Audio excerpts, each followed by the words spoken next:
नमस्कार, युवा 24 न्यूज में आपका स्वागत। मैं हूं रीति। आई देखते हैं क्या है आज की प्रमुख खबरें। पत्नी प्रताड़ित पति गंभीर अवस्था में रेलवे स्टेशन में मिला।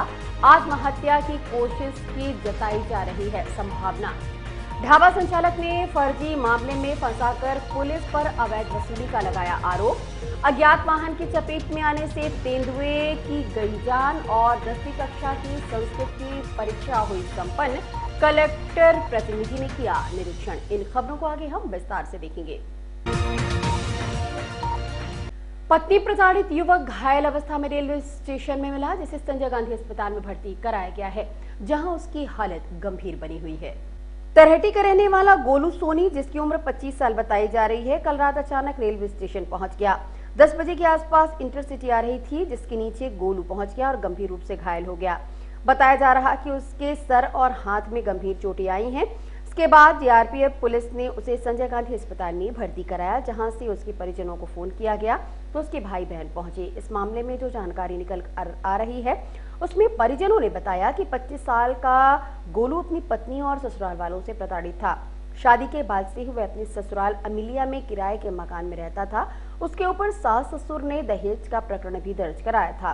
वहीं उसकी बहन ने बताया कि वह अपने मायके में शादी के बाद से नहीं रहती है, लेकिन उसे भी जबरन दहेज प्रकरण में फंसाया गया है। गोलू का एक्सीडेंट हो गया है। इस बात की जानकारी जब ससुराल वालों को दी गई तो उन्होंने आने से साफ इनकार कर दिया। गोलू ट्रेन के नीचे खुद आया या किसी ने उसे धक्का दिया, ये जांच का विषय है। बहरहाल पीड़ित का इलाज आईसीयू में जारी है। हमको रात को 11:30 बजे फ़ोन आया। हॉस्पिटल से किसी ने फ़ोन किया और बताया कि ऐसी ऐसी बात है। मैंने बोला सर मैं दूर रहता हूँ। बोले तो भी तुरंत आओ। मैं आया तो देखा तो उसका एक हाथ का पंजा कटा हुआ था, हाथ का।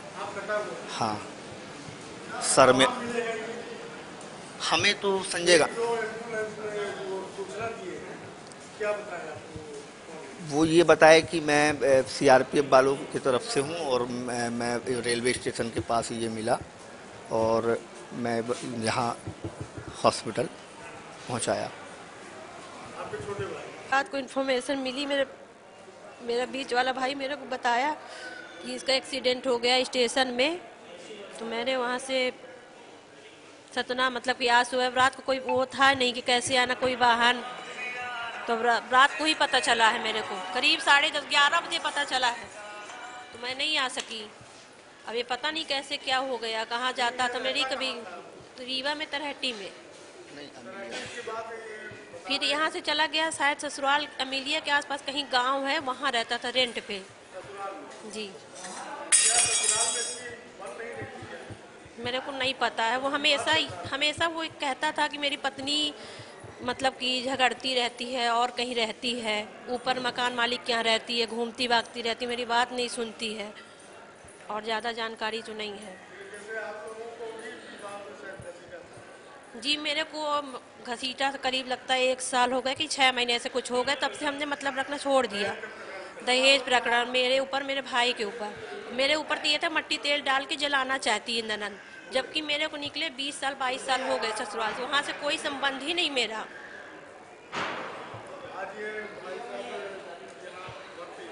आज ये भर्ती हैं।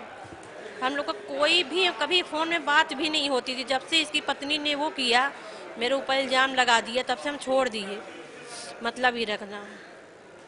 गुड़ थाना अंतर्गत ढाबा संचालक को फर्जी मामले में फंसाकर पुलिस द्वारा वसूली करने का मामला प्रकाश में आया है। गुड़ थाना अंतर्गत महसाओं के रहने वाले राजेश कुमार चौरसिया आज पुलिस अधीक्षक कार्यालय पहुंचे और बताया कि महसाओं में उनका ढाबा है। रेडियो स्टेशन के पास एक युवक गोली का नशा करता था। पुलिस वाले आए और उसके अलावा मुझे भी उठा कर ले गए और फिर 1.5 लाख रुपए की मांग करने लगे। इसके बाद चाचा द्वारा प्रवीण उपाध्याय से बात कर छुड़ा लिया, तो बाद में मामला 50,000 में तय हुआ, जिसकी रिकॉर्डिंग भी उपलब्ध है। वहीं सिमरिया से आए पुलिस वाले अंकित ने पैसों की मांग की है। पीड़ित ने बताया कि मामले में सही तरीके से जांच की उम्मीद से आज वह पुलिस अधीक्षक कार्यालय पहुंचा है। रेडियो स्टेशन के पास वहाँ पे कोई गोली खाता है, वहाँ पे आए एक आदमी और उसको पकड़ लिए। फिर उसके बाद हम लोगों को भी ले गए। 4 पुलिस वाले थे, बोले कि तुम लोग गोली बेचवाते हो, तो फिर वहाँ ले गए और थाना ने ले जाके दूसरी जगह दूसरे थाने में ले गए अब मेरे को पता नहीं कहाँ ले गए, और फिर वह मेरे 1.5 लाख मांग करने लगे। गुड़ थाने ले गए थे, दूसरी जगह गुड़ थाने के नाम से दूसरी जगह ले गए, और बोला गया कि 1.5 लाख दो, साहब को देना है, और टीआई का नाम है प्रवीण उपाध्याय साहब। फिर उसके बाद 50,000 में आए, तो चाचा मेरे छुड़वाने गए थे वहाँ पे थाने पे, तो उनसे डील हुई कि 50,000 दे देंगे, उनको छोड़ दो, तो फिर छोड़ दिया गया। मैं अपने चाचा को राजा राम चौरसिया महासाओ, उनको मैं 50,000 दिया, और फिर उनसे पूछा कि किनको देना है, तो वो बोले कि अंकित को देना है, ताकि वो सिमरिया थाने में रहते हैं, पैसे की डील करने के लिए गुड़ थाने में आए हुए थे। 50,000 फिर मैंने अपने चाचा को दिया, तो वो फिर जो आप गुड़ थाना बता रहे हो जी, तो वो गुड़ थाने में गए थे कि कोई गुड़ थाने में गए थे, वहां से सिमरिया से आकर पैसे की। क्या नाम था उसका? अंकित पुलिस वाले का नाम जी। था? जहाँ आपको ले गए तो वो कौन सी जगह थी? वो गुड़ थाने था, मतलब कुछ दूरी थी, वहाँ पे गुड़ थाना नहीं था, पुराना थाना था, वहाँ ले गए। ये 19/1/2024 मतलब ये पता है कि वो सिमरिया में थे, वो ट्रांसफर हो गया था। फिर उसके बाद यहाँ पे आए थे पैसे के लेन देन के लिए। फिर मैंने 50,000 चाचा को दिए। चाचा से पूछा कि किसको देना है, बोले कि अंकित को देना है जी। चाचा भी बोले कि यहीं सामने ही इनको देना है 50,000, टीआई साहब को ये दे देंगे, अपने हाथों से नहीं लेंगे पैसा। हम चाहते हैं कि इसका निष्पक्ष कार्रवाई हो, मेरे 50,000 जो बेगुनाह लगा है उसका वापस किया जाए। अज्ञात वाहन द्वारा तेंदुए को कुचल दिया गया, जिससे उसकी मौत हो गई। वाहन की तलाश के लिए वीडियो फुटेज एकत्रित किए जा रहे हैं। 8 फरवरी को वन परिक्षेत्र सिरमौर अंतर्गत सिरमौर बरदहा घाटी रोड पर एक तेंदुआ मरने की सूचना मिली। सूचना मिलते ही वन परिक्षेत्र अमला मौके पर पहुंचा। घटनास्थल की घेराबंदी कर साक्ष्यों को जुटाया गया। घटनास्थल पर मुख्य वन संरक्षक महोदय रीवा वृत्त श्री राजेश राय, उप वन मंडल अधिकारी रीवा सुश्री पूजा नागले भी उपस्थित रहीं। तत्काल मुकुंदपुर से पशु चिकित्सक टीम घटनास्थल पर रवाना हुई एवं स्थानीय पशु चिकित्सक अधिकारी के साथ मिलकर शव परीक्षण संपन्न किया। पोस्टमार्टम में पाया गया कि तेंदुए की मृत्यु मल्टीपल हड्डियों का टूटने एवं अतिरिक्त रक्तस्राव के कारण हुआ है। इससे यह माना जाता है कि तेंदुए की मृत्यु हिट एंड रन से हुई है। पोस्टमार्टम उपरांत तेंदुए के शव का वन विभाग के वरिष्ठ अधिकारियों की उपस्थिति में दाह संस्कार किया गया। विंध्य के लोगों को स्वास्थ्य सुविधाओं को लेकर कई नई सौगात मिलने वाली है, जिसको लेकर डिप्टी सीएम मेडिकल कॉलेज में बैठक करेंगे। इसकी तैयारियां पूरी कर ली गई हैं। डिप्टी सीएम और स्वास्थ्य मंत्री राजेंद्र शुक्ल रीवा में स्वास्थ्य सुविधाओं को लेकर काफी सजग हैं और इसी कड़ी में तरह तरह के प्रयास किए जा रहे हैं, जिसको लेकर साधारण समिति की बैठक में लगभग 25 एजेंडों पर विचार किया जाना है, जिसमें अस्पताल में संचालित कई विभागों को नई सुविधा प्रदान की जाएगी। इसको लेकर उप मुख्यमंत्री सहित सभी प्रशासनिक अधिकारी तैयारी में जुटे हुए हैं। इस दौरान 25 प्रमुख बिंदुओं पर काम करने के संकेत मिले हैं। इसमें हम 3 पार्ट में हम लोगों ने किया है।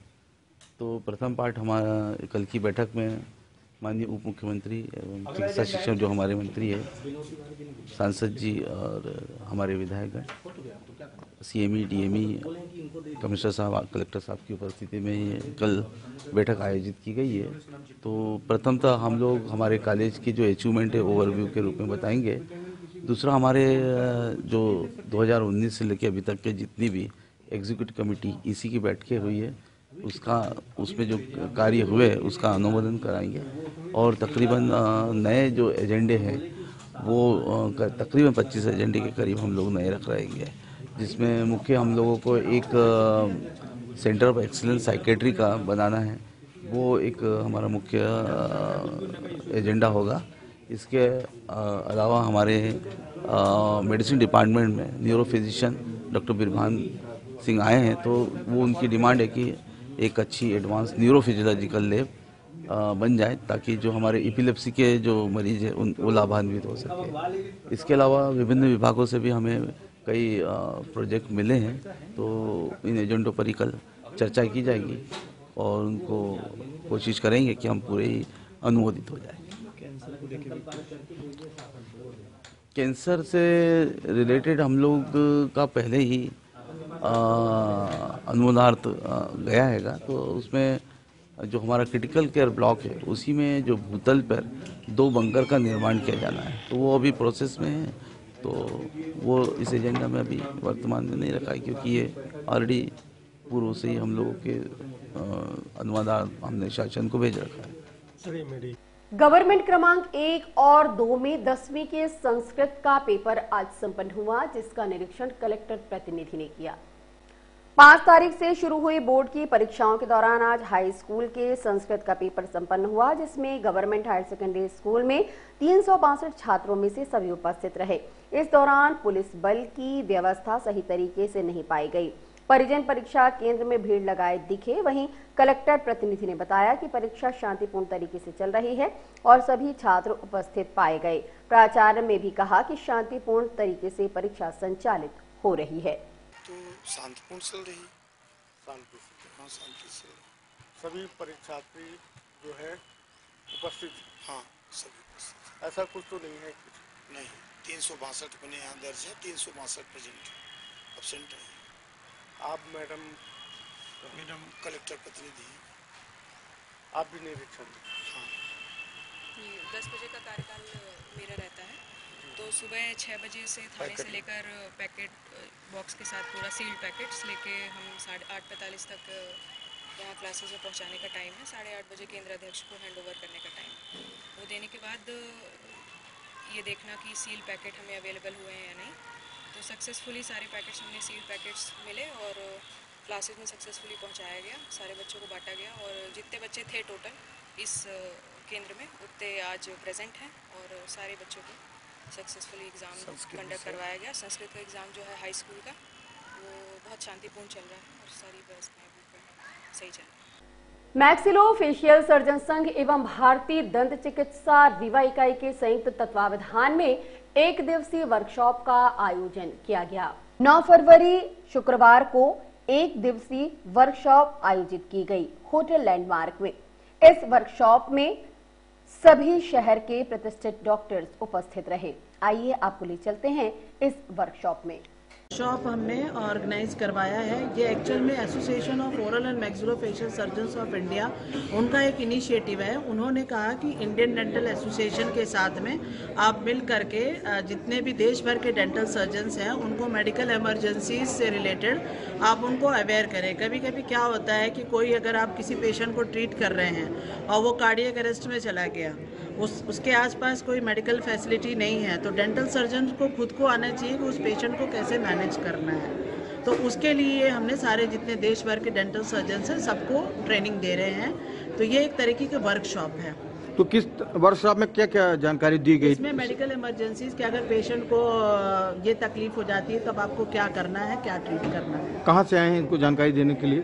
ये हमने 3 स्पीकर्स बुलाए हैं। ये तीनों मेडिकल कॉलेज में पदस्थ है। एक तो मेडिसिन में है associate professor doctor Rakesh Patel, एक एनेस्थीसिया में है associate professor doctor Abhayraj Singh और एक डेंटल डिपार्टमेंट में डॉक्टर करुणा जिंदवानी प्रोफेसर। क्या नाम है आपका? मेरा नाम doctor Geeta Mishra Tripathi, professor and head dental department, SS medical college Rewa. Project Sanjeevani के तहत IDA wing branch, Indian dental association और association of oral maxillofacial surgeons के संयुक्त तत्वाधान में एक दिवसीय कार्यालय का वो किया गया, आयोजन किया गया, जिसमें management of medical emergencies in dental practice और बेसिक लाइफ सपोर्ट के बारे में हमारे डॉक्टर राकेश पटेल, डॉक्टर करुणा जिंदवानी और डॉक्टर अभयराज, इन लोगों ने इसमें कहाँ से डेंटिस्ट आए हुए हैं और इसमें पूरे विंध्य क्षेत्र से आए हुए हैं, रीवा के हैं और आसपास के जगह से डेंटिस्ट।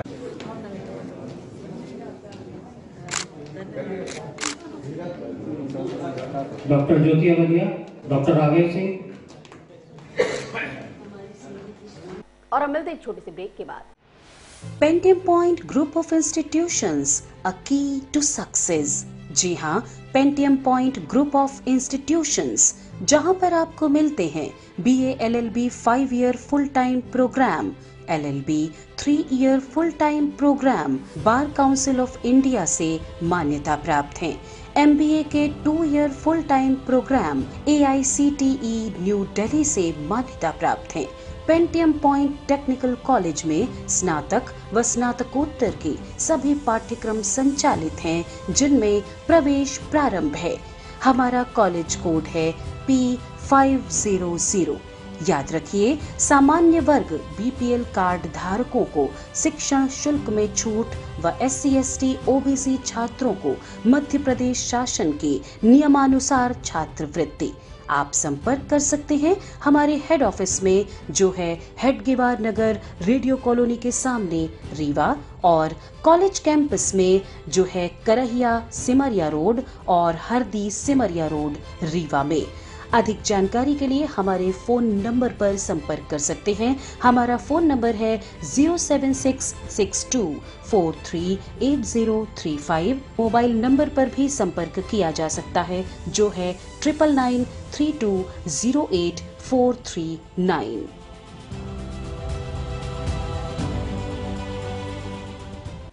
महाराष्ट्र से अयोध्या के लिए जाने वाला साइकिल सवार यात्री आज सुबह रीवा पहुंचा, जहां स्वागत किया गया। 53 वर्षीय केशव पवार मूल रूप से महाराष्ट्र के मल्हार गांव के रहने वाले हैं। वे प्राइवेट कंपनी में काम करते हैं, लेकिन प्राण प्रतिष्ठा के मौके पर अयोध्या जाने के लिए वो वापस लौट आए। सबसे पहले मनोज साइकिल से बागेश्वर धाम पहुंचेंगे और फिर वहां से अयोध्या के लिए निकलेंगे। रामलला के दरबार में हाजिरी लगाएंगे। आज स्थानीय लोगों ने उनकी साइकिल यात्रा का स्वागत किया। साइकिल पर तिरंगा और राम मंदिर का झंडा लगा रहा। हनुमान जी का बड़ा सा झंडा भी उन्होंने साइकिल के ऊपर बांध रखा है। जब वो साइकिल से चलते हैं तो ये सभी झंडे लहराते हैं। वो अकेले ही इस यात्रा पर निकले हैं। अपनी यात्रा को लेकर बेहद खुश हैं। उन्होंने बताया कि बहुत जल्द वे अयोध्या से श्रीलंका की यात्रा करेंगे। मैं मल्हारी केशव पवार, नीरा तालुका पुरंदर, जिला पुणे। वहाँ से 12 तारीख से चालू किया, 12 जनवरी 2024 को। वहाँ से निकल के अभी 26-27 दिन हो गया। अभी तक 2000 किलोमीटर पूरा करके अयोध्या की तरफ मैं बढ़ रहा हूँ, ताकि अपने रामलला को मिलने के लिए। तो कैसे मन में विचार आया आपके?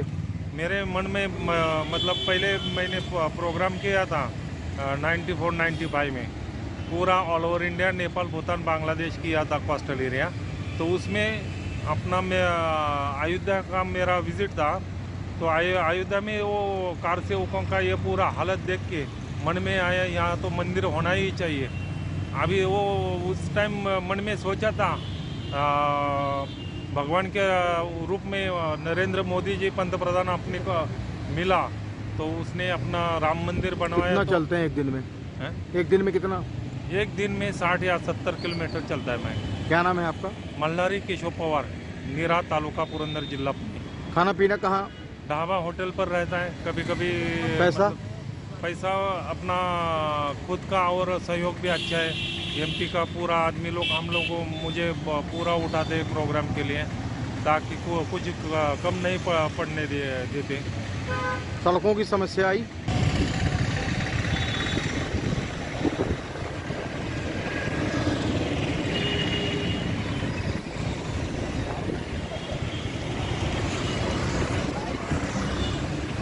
और हम मिलते एक छोटे से ब्रेक के बाद।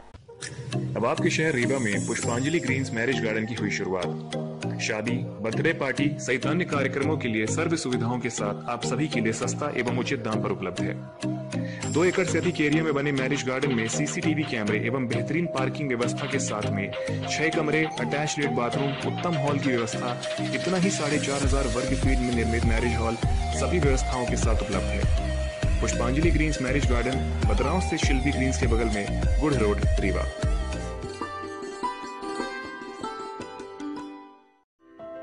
हड्डी जोड़ एवं रीढ़ रोग तथा स्त्री रोग एवं प्रसूति रोग का इलाज एक ही छत के नीचे। विघ्नहर्ता hospital and trauma centre, hotel landmark के पास, रतहरा, रीवा। डॉक्टर संतोष सोनी, पूर्व चिकित्सक, बॉम्बे हॉस्पिटल, मुंबई। हड्डी जोड़ एवं रीढ़ रोग विशेषज्ञ, छोटे चीरे एवं दूरबीन विधि द्वारा हाथ तथा पैर की हड्डियों का ऑपरेशन। गठियाबात, जटिल एवं बिगड़े हुए फ्रैक्चर का बेहतर इलाज करते हैं डॉक्टर संतोष सोनी। विघ्नहर्ता हॉस्पिटल ट्रॉमा सेंटर में ही स्त्री एवं प्रसूत रोग विशेषज्ञ डॉक्टर शैलजा सोनी भी उपलब्ध हैं, जिनकी देखरेख में नॉर्मल डिलीवरी, सिजेरियन ऑपरेशन एवं बच्चेदानी से संबंधित ऑपरेशन की बेहतर सुविधा। संतानहीन दंपत्ति तत्काल संपर्क करें। विघ्नहर्ता hospital and trauma centre, hotel landmark के पास, रतहरा, रीवा। सुविधाजनक एवं सफल इलाज हेतु आज ही संपर्क करें विघ्नहर्ता hospital and trauma centre, hotel landmark के पास, रतहरा, रीवा। मोबाइल नंबर 7828781983 अथवा 8462956774 पर।